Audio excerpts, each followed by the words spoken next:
Welcome back to it. This is Voices from the Edge, a brand new podcast where music, technology, and culture collide.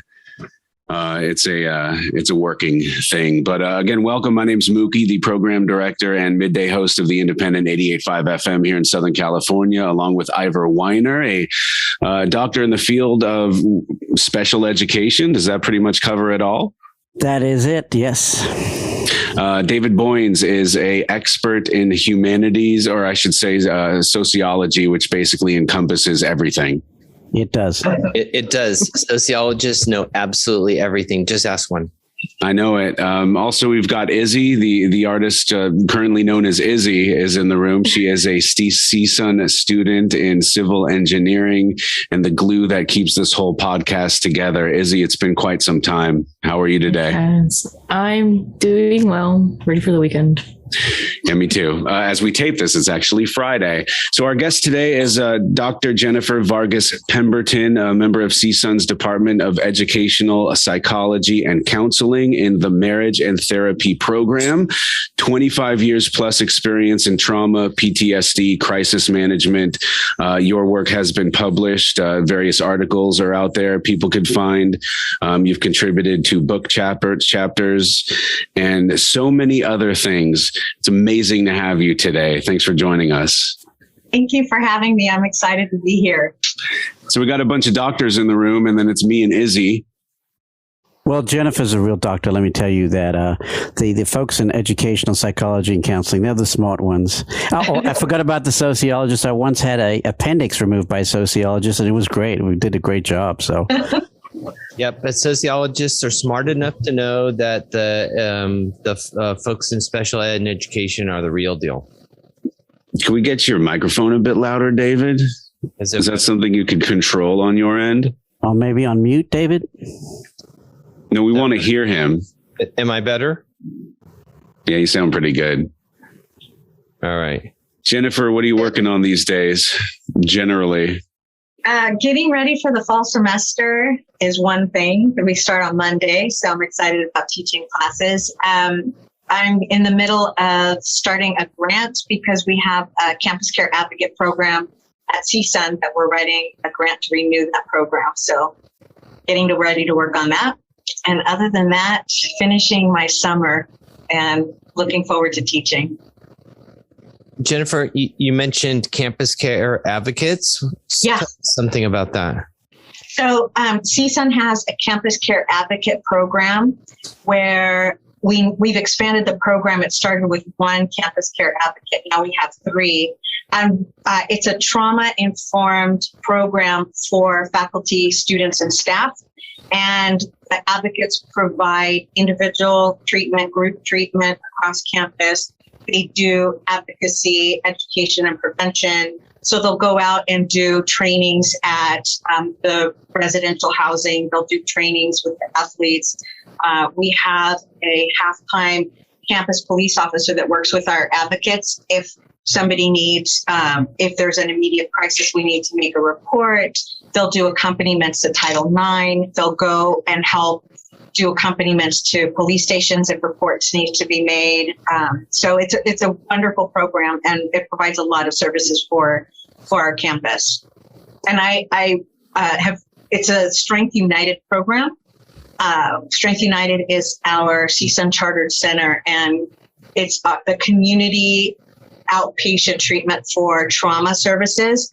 So Strength United is the program that's funding our campus care advocates on CSUN's campus.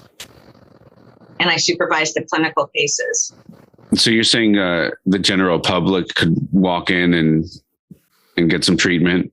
The general public can walk into Strength United with trauma, if they have trauma histories, and get free services at Strength United, which is amazing because it's free services, and very few agencies actually provide that. Most agencies in the community require some type of insurance, Medi-Cal, something, where Strength United is grant funded. So the community can actually get services no matter what type of insurance they have. Jennifer, Jennifer, back up a little and just tell us a little bit about Strength United. I'm familiar with it. David is, but Mookie and Izzy really aren't, and so is the public as well that'll be listening to this podcast, all three of them. But tell us, just back it up, because I know the center. It's amazing. It's really wraparound. What you've built with that center is truly amazing. So I want to hear about it. Okay, so Strength United is it's an amazing, comprehensive community nonprofit program that's located in Van Nuys, Northridge, Santa Clarita, and it's one of the first programs that has a co-located family justice center, where at the site at Van Nuys, usually when people have trauma, they have to go to all of these different places to get the services that they need, right? So they have to go to the police station to do reporting. They have to go to hospitals or nurses to get evaluations. They have to go to a therapist. They have to go to separate legal services. Strength United has created a one-stop shop where families can go and get all of the services under the same roof. So they don't have to go, and so they're not dealing with all those barriers of access to service, transportation, not knowing where to go, who to go to. It's all under one location. So that's one part of Strength United, and they provide a forensic evaluation. Nurses there, the police, police are located there, the therapists, so that community, they can receive individual, family, and group therapy there. There's a 24-hour hotline that's provided, so any calls are taken at any time. There's the Pride United for LGBTQIA community. There's a family preservation program. There's a trauma recovery center that's been funded now into its fourth year, and the trauma recovery center really is taking in is using evidence-based best practices in terms of treatment of trauma. So it's an amazing program in our community, and it's one of CSUN's chartered centers in the Michael Eisner College of Education. Kim Goldberg-Roth is the executive director. She is amazing. She's a leader that's innovative, and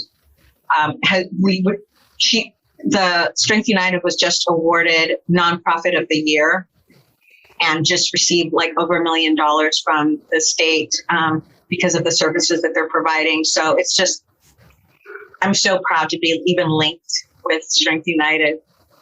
That's incredible. Right? What's the difference between a therapist and a psychologist, if any? Okay.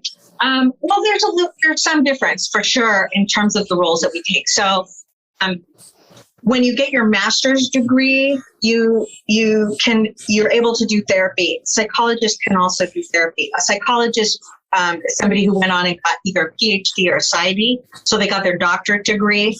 The difference with a psychologist that you can do is psychological evaluations, things like that you need a different kind of credential to do that. Whereas a therapist might just be there to have you sort of talk through the issues and more therapy.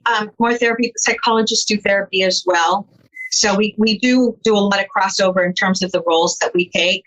But there is a difference in terms of education. One has a doctorate, the other one has their master's degree, most likely. Gotcha. Both are licensed. You do need to have a license to see clients. Now, you've probably spoken to a lot of patients who have gone through some serious trauma.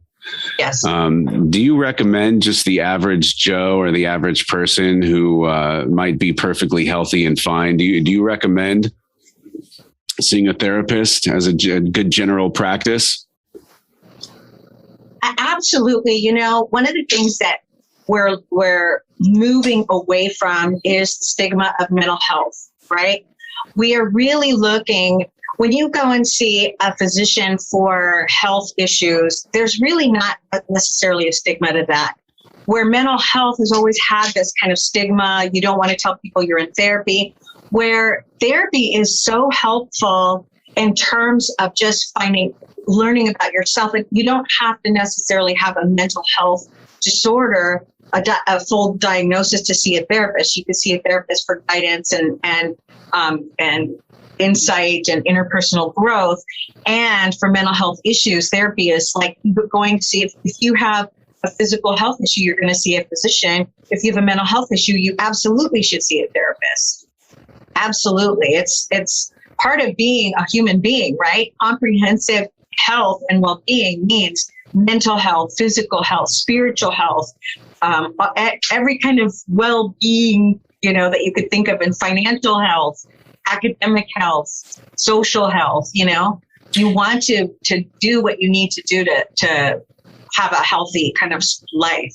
It's funny, in my family, as my dad would say, like, we got a guy for everything. If you got a foot problem, we got a podiatrist. We got an ear, nose, and throat guy. We got this, that, and the other thing. We got a dermatologist, but there's no family therapist that is here in our Rolodex. Well, okay, you could have got a sociologist. That would have taken care of everything. But I just want to say, Jennifer, I was just reading something. I can't remember because I got short-term memory, but I do remember this, that the article was talking about that we've had therapists since the beginning of time, of man, of woman, of, that you went to someone to talk about your issues and problems, right? So it's so strange. It is stigmatizing. And the other thing that I was just thinking is, Strength United, this wraparound care is like, you should say you go to Kaiser, right? I'm with Kaiser.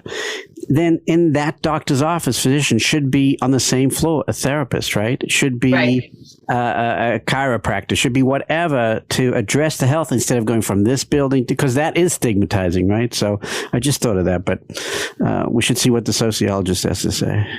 That is. And if you think about it, somebody with trauma already has a hard time going out and getting help. So when you're telling somebody with trauma, you need to go to these different places, and the likelihood of following through, it just falls through the cracks. So I'm sorry. Go ahead, David. I'm sorry. I was just going to say, when you were describing Strength United, I was just left kind of speechless, right? Because how many centers, organizations like that exist, right? Where there are these co-located wraparound services where you can come visit discreetly and get support, like all the support you need in kind of one place. And it's it just made me think about the circumstances that we're in today and the research that's coming out about mental health challenges related to the pandemic, social isolation, COVID, anxiety of isolation, and then of people, right? And making connections as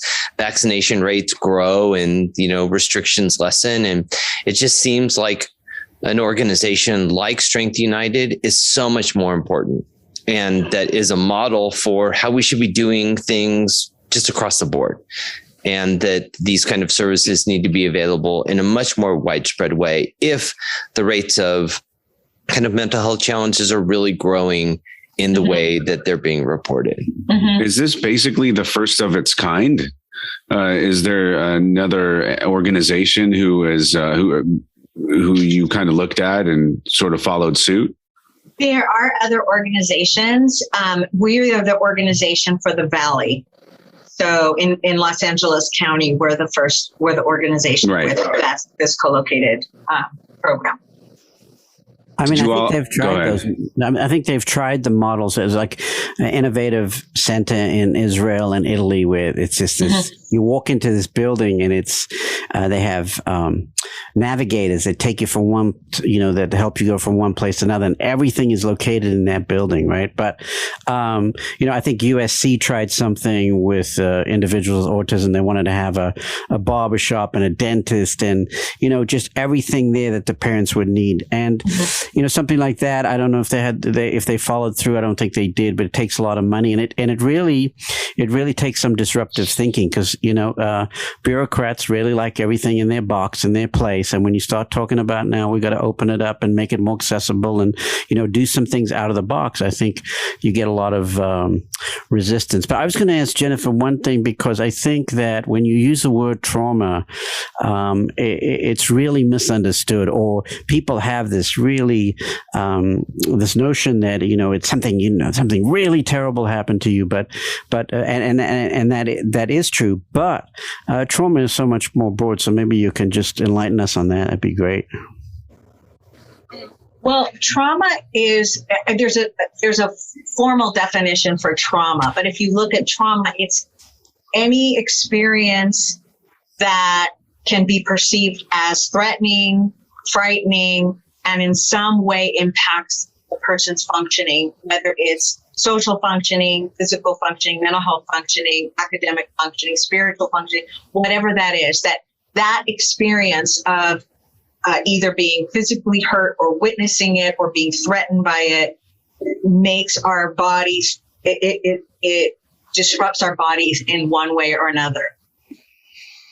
So that makes it a little bit more general. So when you take it that way, when you look at it that way, we've all experienced trauma, right? Just with the pandemic, just in 2020 alone, we can pretty much generally say the entire world experienced trauma because there was all of the losses that we had, that we saw, that we've experienced, that we've either seen on the news or experienced in our own life, right? Our own family members or friends, whatever that is. But we know there's significant traumatic loss across the world.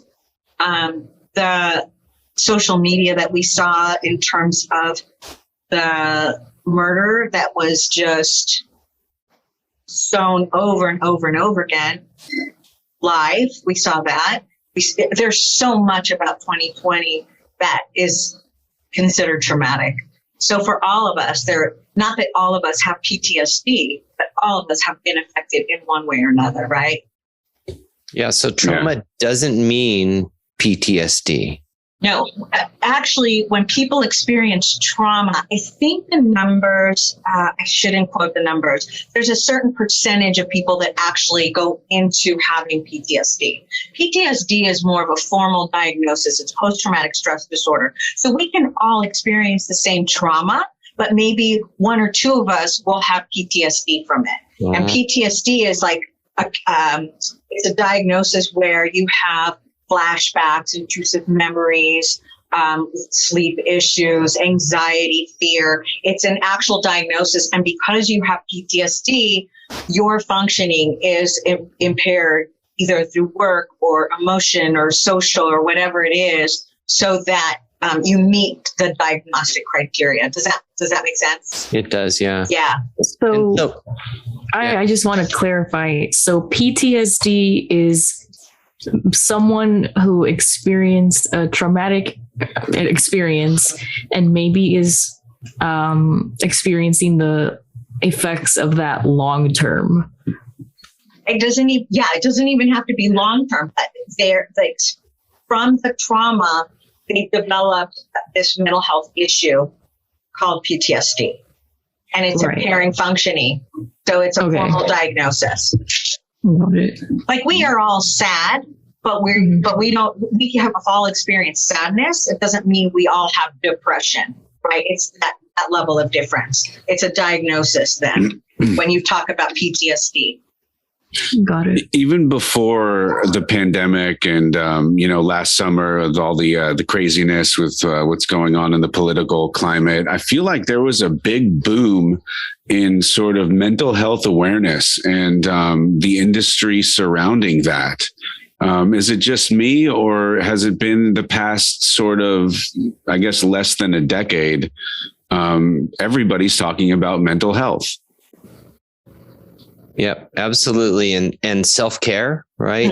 As a way to kind of balance the mental health challenges. That language is definitely in the kind of popular culture for sure. And probably coming out of professional literature as well, too. And practice. You see the demand for therapists. I mean, I've been trying for a year to get into therapy, but nobody wants to take me. So I'll maybe talk to David at some point. No, if you're serious, that's an issue, because I talked to someone recently who was having a very tough time just talking to someone, and they have these apps now, right? Where you can talk to a therapist, but it's like get in line and you're on a wait list and you just can't access these medical professionals like you should.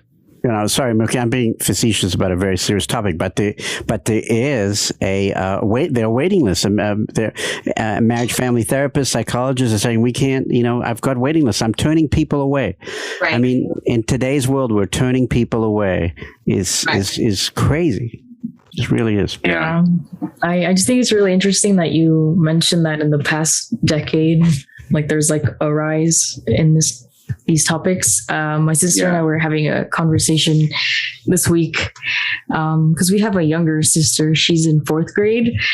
And when I was in elementary school, we didn't talk about anything like that. And I know that they're teaching them like mindfulness, self-care, and these kinds of things in elementary school. And I thought that was really interesting. Mm-hmm. If you think we have to, because we're seeing for kids, it's how do we learn in a classroom if we're emotionally dysregulated, right? If you have kids that have experienced whatever traumatic experience they have, or something's happened, or they're feeling whatever, it's hard to learn. And so incorporating mindfulness and all of these self-care things in the school, in the classroom, allows kids, and not even kids, but teens, college students, to really start to regulate and get grounded and centered so that they can learn. If we're not grounded and centered, our executive functioning, where we have to take in information and learn, isn't working. And that's what helps it kind of go back online, is when we get grounded and centered. So that's amazing. And that's some of the work that we're trying to do in terms of schools in primary, middle, high school, and college education, to really start taking this trauma-informed approach of safety, grounding, incorporating mindfulness and self-care and things like that, so that students can really learn better. But Izzy, let me ask you a question. Isn't that sad that your younger sister is having to talk about that, and should be really at that age just not even worried about the world and what is going on? But isn't that sad? Is that sad to you?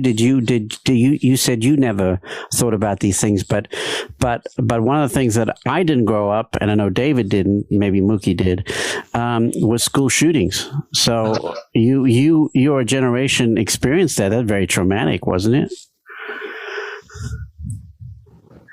it? For you, Izzy? Oh, for me. Yeah. Where did you go to high school, Izzy? Canoga Park High School. Right. I mean, were you worried about school shootings? I mean, because of what? I never had that worry going to school. David, did you? Jennifer, Mookie? No. Even now that I work there, I definitely think about it sometimes. I think about it often. It's a little scary. And I think about my little sister too. Right, it's definitely. I was just saying, isn't it sad to think about your sister having to think about these things in the 4th grade? What do kids in the 4th grade typically do? They're talking about the latest music, and now they're having to address their mental health. I mean, Yeah, I don't know. Agree. When I was that age, I mean, one of the first school shootings, if you remember Brenda Spencer's, the I Don't Like Mondays girl, right? That happened in San Diego. I think I was in the 6th grade when that happened. It was, I think, one of the first well-known school shootings in the United States. Wow. And I mean, I grew up in San Diego, so that happened not very far away from where I lived. And it was terrifying, really, because it kind of incited a sense of panic around schools that these kind of things could happen and happen easily. And it wasn't long after that we had like armed police on our campuses and so forth. So it really instilled a sense of fear. But and not to rehash this kind of history, but we also did like frequent duck and covers for where the siren would go off and we're supposed to get underneath the tables, not because there was an earthquake, but because it was like a nuclear blast drill. It's like you don't go running out in the middle of a nuclear blast. Obviously, you don't get under a table either because, but that's what they had us all do. And, there was a game plan for what happens when the enemy comes. Mm-hmm. Yeah. And so, we had that sense of fear. The sense of fear is different now, right? I think because so we were talking about trauma in young people. and mental health. The research, I remember seeing this 5-6 years ago before the pandemic about the mental health challenges that young people were experiencing. And the research was linking it to, where do you think? Smartphones and the use of social media and cyberbullying and things like that. And there was correlations between social media use and declines in mental health. And Jennifer, maybe you know more about that than I do. Well, absolutely. But a lot of precursors to COVID. It's like Pavlov's dog when you get the ding on your phone. It's like you come running type of thing. And I think that's more or less designed to have that effect, you know. And I'm sure you've seen even the color of the icon, the app icon, or just the interface, how it's blue, how it's designed like that. It's supposed to be soothing, or, you know, something of that nature. And I don't remember, you know, when I was growing up, I don't remember getting as much screen time as the kids do these days. You know, they never plopped me right in front of the television. And now every household has these big flat screen TVs and tablets and smartphones. Can't imagine what that's doing to the youth. Or, you know, families that bring the tablets when they go out to dinner so they can keep their kid focused. Right. It's like, you know, it's a new childcare provider. One could only hope that those children grow up learning to code. Well, they're going to be good at coding. But Jennifer, let me ask you a question, because I think that I have heard from parents who have young children that they're also suffering. Not that the young children certainly could be, having a lot of stress, obviously, but that parents are stressed. They're worried about the future. And I'm talking about fairly new parents. I have some nieces that, you know, their kids are, you know, a year old, and they really talk. They're worried about the kind of world that their kids are going to grow up in, and I'm sure that's causing anxiety and stress in the parents as well. Right. I think parenting stress today brings more, like we're just talking about some of the issues that are more contemporary now that weren't around 20, 30 years ago, right? With the video gaming and having to manage and negotiate screen time, and how do you do that and then try to get your kids to do homework, and the safety of the schools, and how do you talk to your kids about school safety and why certain things are happening. And I mean, even right now, sending them back to school, if you think about it, how are parents negotiating and talking to their kids about, yes, you're going back face to face with masks, and why some kids then get back in quarantine and then they have to go back. So there's a lot that parents have to deal with now that they didn't have to deal with before. It's overwhelming. Parenting is overwhelming anyway, but you know. And then if you add intersectionality, that if you're a Black parent, you're having to worry about when your kid is driving down the street. Absolutely. You know, there's a whole set of complicated issues there. Absolutely. But I wanted to go back to something you said, Jennifer, because this is why I love my EPC folks, educational psychology and counseling, because as teacher trainers, we have for many years just thought, you know, do a good lesson, make it shiny, maybe an iPad, a song and dance. And what we've missed about our educational psychology folks have been telling us, listen, if a kid sits in their class and they're dysregulated and they can't focus, it doesn't matter what you can bring out, you know, the disco ball could drop with balloons. They're still going to be anxious. They're not going to learn. And boy, we're learning that lesson now. We're finally getting to it, but it's just so sad it's taken so long. Right. A lot has taken a long time, but we're starting to, awareness is starting to come into place, and some action is starting to come into place, which is positive, right? Absolutely. I like to look at something positive, because otherwise it's like too much. Well, let me ask you this. What do you do? What do you personally do? Music, art? What do you do to self-soothe? What do you do to give you some relief from, and what can people do to give them some relief from this maddening world? Oh, so I actually just had this conversation earlier with a couple people, because they asked me, because I do a couple of things. And so they were asking me, how do you manage all of the different jobs that you're doing? and, still do self-care. I do a lot of self-care. First of all, like the social connection piece is super important. I think top priority. So I make sure I spend time with my family. I make sure I spend time with my friends. And whether we go and get a coffee or drink or something, there's something social in my life, like all the time. I have to have it. So I don't only work and then spend time sometime later. That can't happen. So I prioritize that for sure. I know what feeds me.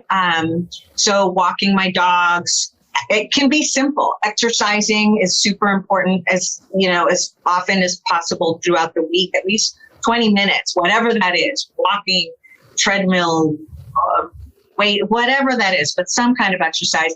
I love doing things like manicure, pedicure, facials, like that, like spa stuff. Music is on every day in my house. I'm never without music. Music has fed my soul since I was a child. So that has been part of my life always, always, always. So what kind of music? It's the most eclectic, every kind of music you could think of. Like literally, we should have started the podcast talking about this, by the way, rather than all this heavy subject matter. Good Jennifer, Lord. Olivia Newton-John, is that on your playlist? You know what? Not on my playlist. Although when I was younger, I loved Grease and I loved, some of her old songs. But right now, I'm much more like I have everything: alternative rock, classic rock, R&B. Really old school Frank Sinatra. I love Bocelli. I love Latin music, Spanish music. I have everything pretty much. I can't. Are you listening to vinyl, or are you streaming Bluetooth to a Bluetooth speaker, or you have a smart speaker at home? Or for sure have smart speakers in all of my rooms, pretty much, and my offices. I have Spotify and I have my playlists. I shouldn't say what are you allowed to say Spotify? I have that. I don't. Well, this podcast is on Spotify, so. Oh, okay. Yeah. So I have a bunch of playlists. We're saying Spotify too many times. They owe us money. If they pay us like the musicians, we'll get a couple of cents in the mail. Mm-hmm. When I was younger, I collected vinyl, but I don't play it anymore. Yeah, what was your first record that you bought? My you remember where it was? Record. Oh yeah, I remember. It was Van Halen's first album and Kiss Double Platinum. Wow. Good wow. Choice. Good it was choice. Like rock. Yeah, nice. And then I went into, Pretenders and Purple Rain and everything. Bruce Springsteen, Tina Turner, everything. But, are you a Southern California native? Yes, Burbank, raised in Burbank. Incredible. Valley Girl. Yeah. Valley Love Girl. it. So Van Halen and Kiss and stuff like that. You spend some time on the Sunset Strip checking out those bands, those old school rock bands? Oh yeah. We used to go to, was it the Whiskey? What are those Whiskey places? Go-Go? Whiskey. There's Troubadour. another one. The Roxy. Troubadour, Moxie, for sure. All of those. Yeah. We went to all of those. What about Tom Petty? You sound like you might be. Tom Petty. And that is one of the things that I could just kick myself. I did not. We go to a lot of concerts and I meant to go to his last concert and I missed it. No. And that was it. Yeah. Everything. Rolling Stones was one of my big bands. Everything. How about the Beatles? Izzy's a Beatles aficionado. Yeah. Who doesn't love Beatles? If you love music, if music's soulful, you can really appreciate almost all kinds of music, right? So Beatles is like amazing. Even country music is on your list? You know what? Country, I wasn't so big into it. I'm enjoying more of it. So, it has to have a certain sound for me to love it, but we love Johnny Cash. Mm-hmm. I think you have to know where to look for the country artists now. You can't tune into the mainstream sort of radio stations because it's like pop music, Yeah. But there's country artists out there who are worth listening to. Absolutely. Absolutely. There are.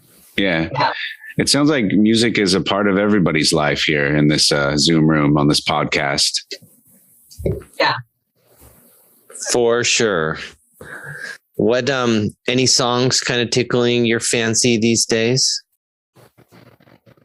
I I always have, it's weird, for all phases of life, I always have like the anthem kind of song that puts me back into whatever that place is. And for the 2020 year, you've heard of Ray LaMontagne? I don't even know if I'm pronouncing it. Oh, yeah. First of all, I thought he was from the 70s because his vibe is very Van Morrison, really kind of cool.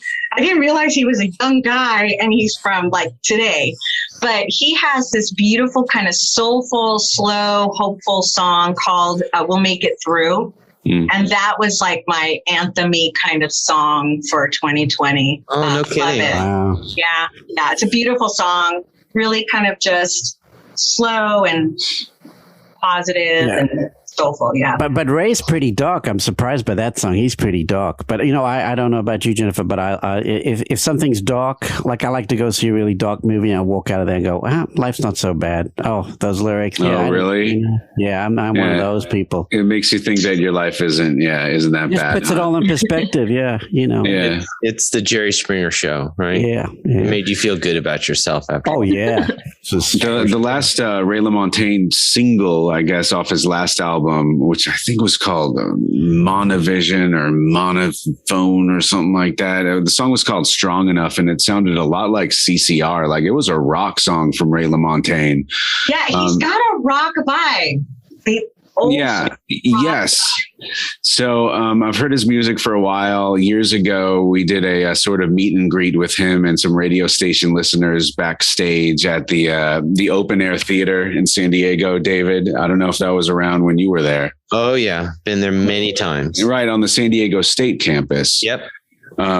So the guy is just so socially awkward, and I'm sorry to say this, Ray LaMontagne, if you're listening, but he was like clutching his chest, and he doesn't like to be around people. He's very like self-aware and very shy, and I think he has social anxiety, one of those guys. But then we saw him later on that evening up on stage. It was a totally different person. He just came alive, Wow. Yeah, it was cool. That's my Ray LaMontagne story. Good story. I'd like to hear about David's San Diego days. But anyway, we don't have enough time for that. But no, you don't. Yeah. I wanted to ask Izzy about if any songs are getting her through 2021.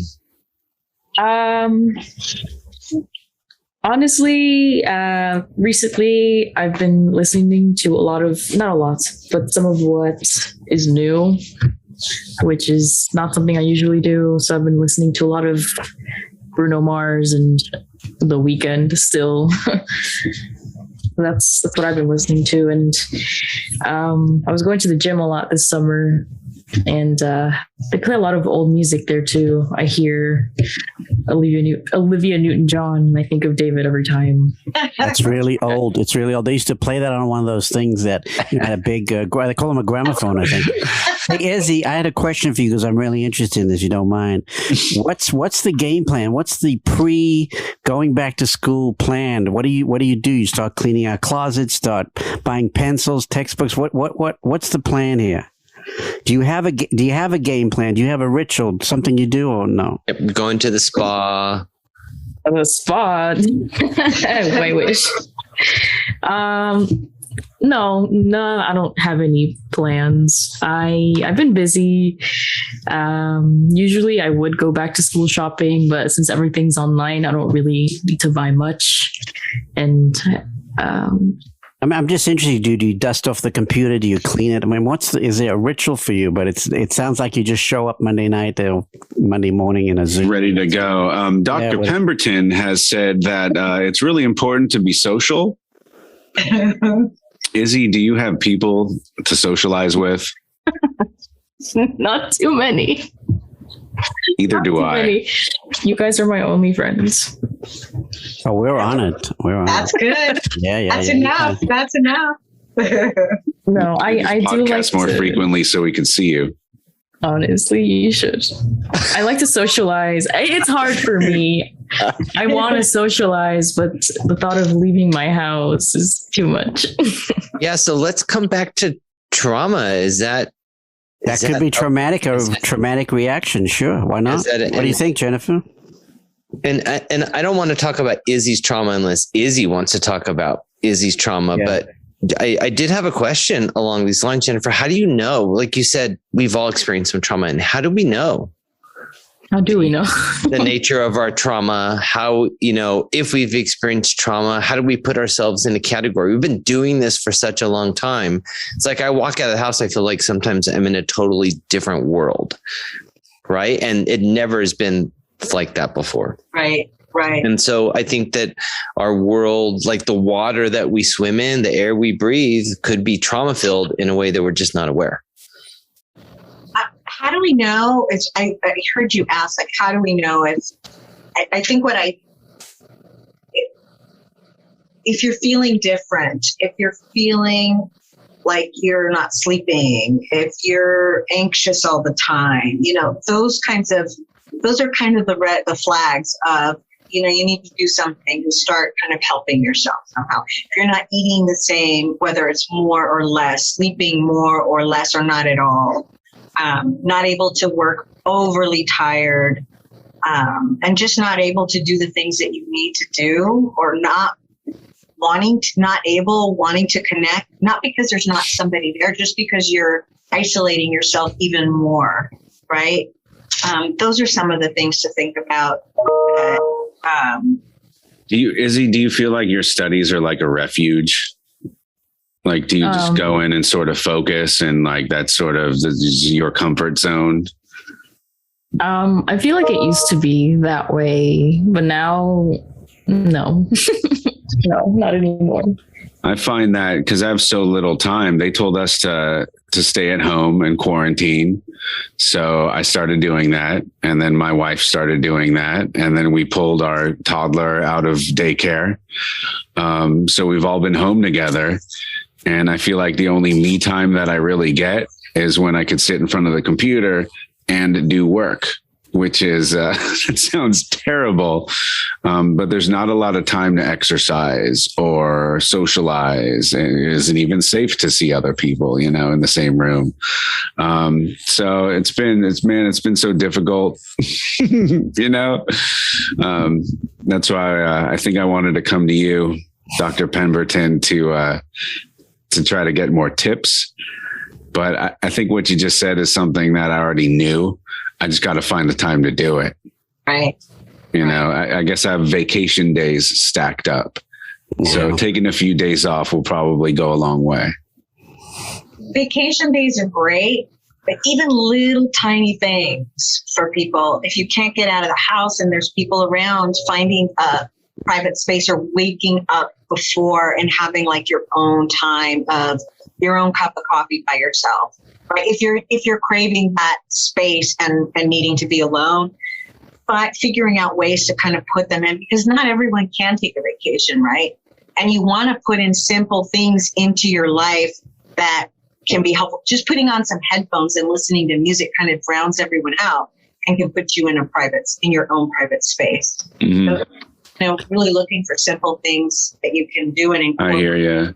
Trying to revamp our schedules over here and streamline some things. And we already talked about it, me and my wife. Starting on Monday, I'm going to do just that and wake up a bit earlier and go out for a run or something, which I have never done. But I got to do something. Yep, good luck. Thank you so much. I actually bought a pair of inline skates on the internet, which I've been looking at forever and thinking it'd be like riding a bike. But it's not. So I'm committed to it. I just have to practice. Knee pads and elbow pads and a helmet for sure. Yeah, I mean, you see these YouTube videos of these urban skaters going downstairs and off curbs and going through the city and stuff like that. And I'm like, that's cool. I want to do that, but I'm not that good. Yet. Oh. That was good. That's what I'm talking about. So if you could consult with or be a doctor for Simone Biles, would you tell her to wake up earlier, have a cup of coffee and suck it up, go ahead on that balance beam? I'm kidding. Yeah, that was it. Did I just get canceled? No, but close. But I'm glad Mookie brought that up because go ahead, David. David. Hero.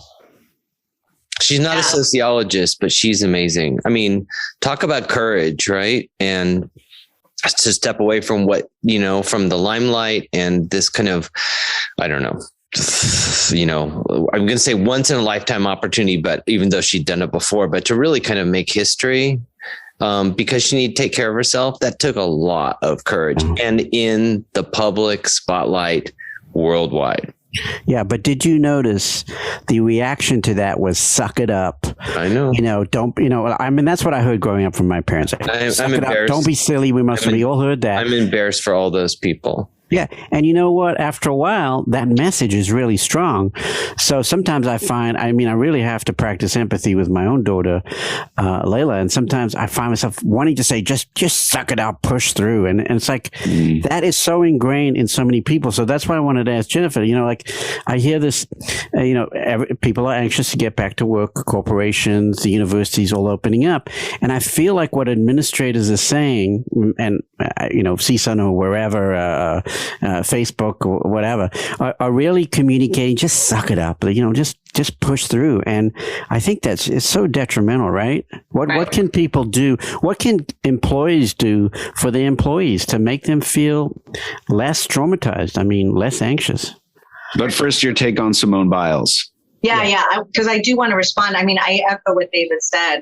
The courage and the strength that she actually needed to step back and do what she did was amazing, and was such a message to all of us to really understand that, looking at people with compassion and humanity, and understanding that she went through trauma, disclosed it, and this was the first time she was at the Olympics following that. So of course she was going to be triggered. And how as a community and human beings can we be more compassionate and empathic for one another?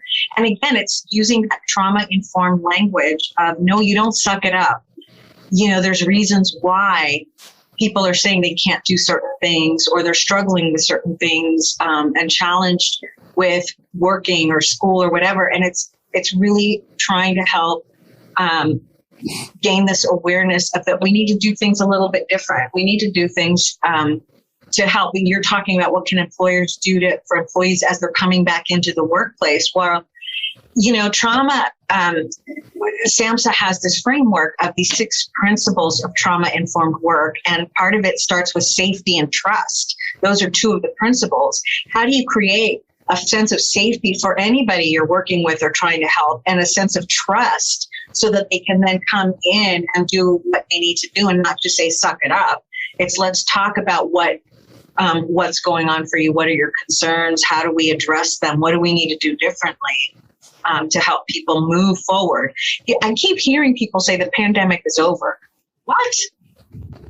I've heard, I was in a meeting, a big meeting, and somebody said, now that the pandemic is over, I'm thinking, where are you getting that? Because we're still in this ambivalent place in 2021. We don't know what's going to happen. We don't know in terms of our physiological safety and health of one another, what that means for us. And so really being aware of that and addressing those concerns. I don't know if that answered if that responded to what you were asking me.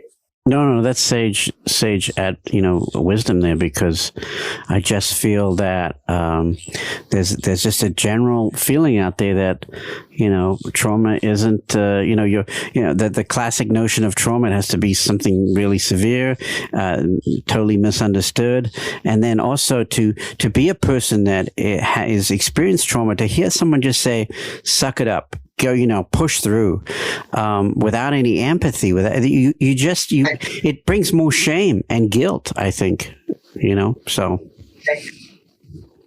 Yep. And trying to figure out the dividing line between when it's healthy and safe for you to really push yourself, because you can grow through that, right? Mm-hmm. And when you're really being motivated by factors and forces, internal, external, that are really not healthy for you. Right. Did you all watch the Olympics? A little bit. A lot of it. Loved it. Yeah. I watched women's basketball. Oh, cool. Because I was so disappointed in the U.S. women's national team in soccer, because I had such high hopes for them. But they did well, right? Bronze, not bad. Yeah. But the American women's national team basketball, I mean, there's nothing like that has ever been seen. I don't know how many games in a row that they've won, how many gold medals in a row that they've won. In basketball. I didn't even know that was a thing, to be honest with you. And, oh my gosh. Yeah.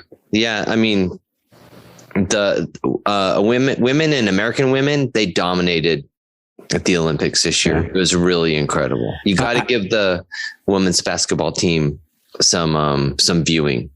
Amazing. Sue Bird, she's 40 years old.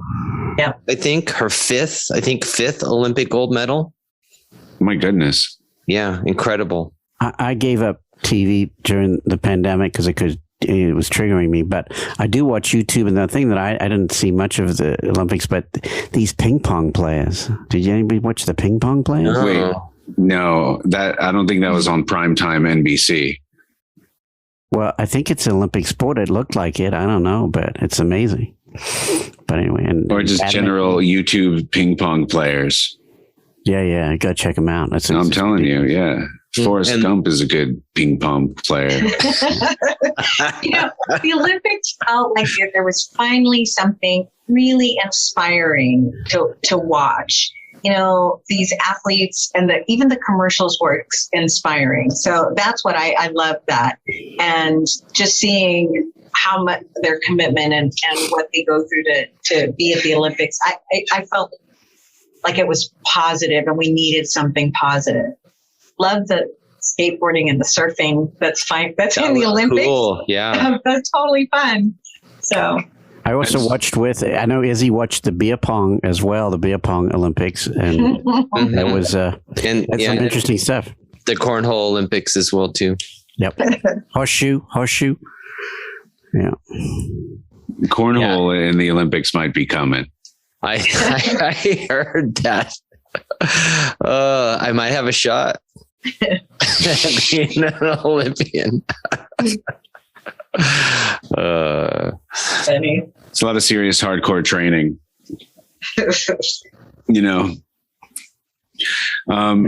So we touched on a lot of stuff. My only regret is not talking about music first, although we learned so much so far. And Dr. Pemberton, thanks again for joining us today.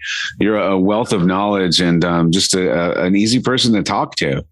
Thank you. Thank you for having me. It's been really fun and I've loved working with all of you. So, Dr. Boynes, Dr. Weiner for quite some time in a professional capacity until you watched episode 1 of Voices from the Edge podcast. And then was it just a whole nother dimension of these guys that you didn't know about? Hung her head in shame. Yeah, it was so fun. I was just like, oh, I love this side of you. This is great. Great. I think they're all right. Thank you. Anything else to touch on before we kind of wrap it up here? Where could people find your stuff on the internet? On the internet, I mean, the publications are listed if you go by my name. Pemberton or Vargas had some things under Carmona, but it'll come up. And maybe like a plug for Strength United as well too, and how folks might be able to get help, resources, trauma-informed support. Absolutely. Google Strength United and they'll come up.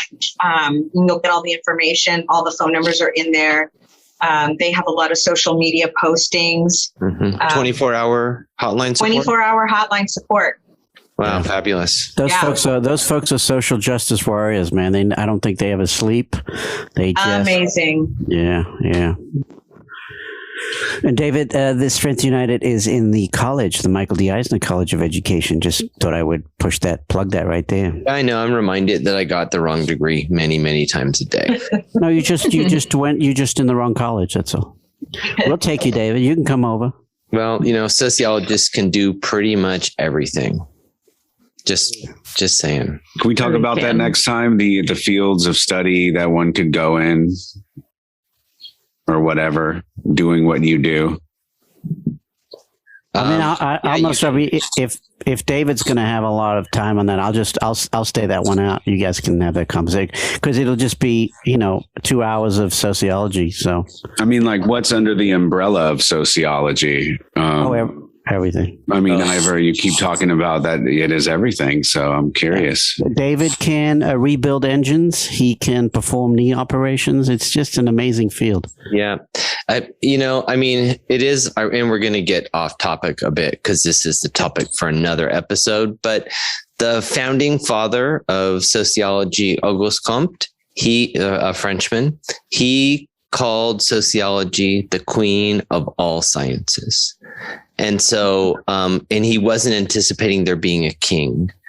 So he did see sociology as encompassing everything, physics at the bottom, biology, psychology, and sociology was the end and be all of science. Incredible. Well, with that, definitely not true, but definitely. Fair enough. Again, my name's Mookie, along with my three best friends and a wonderful guest, Dr. Jennifer Vargas Pemberton. You can find Voices from the Edge on all podcast platforms. Just go ahead and search for us, where culture, music, and mayhem collide. This has been Voices from the Edge, episode 2.